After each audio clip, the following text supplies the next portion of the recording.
Good morning! Our menu for today is sopas.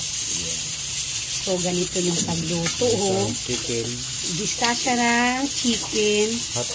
Hotdog. Yeah. Ay, wow. With onion and garlic. With onion and garlic. Yes. Sarap. Black pepper. Yeah.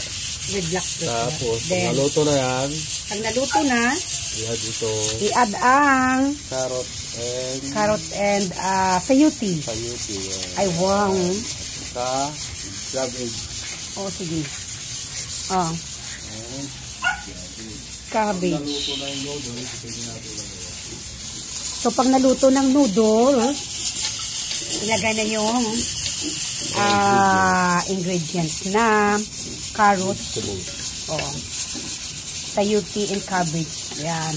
So, last na yung sopas. Pag naluto na yung chicken, pwede nang ilagay yung sopas, noodles. Para pag naluto na, sarap naman yan. para natin timplahan ng asin at saka seasoning. Okay. That's it. See you later. See you later.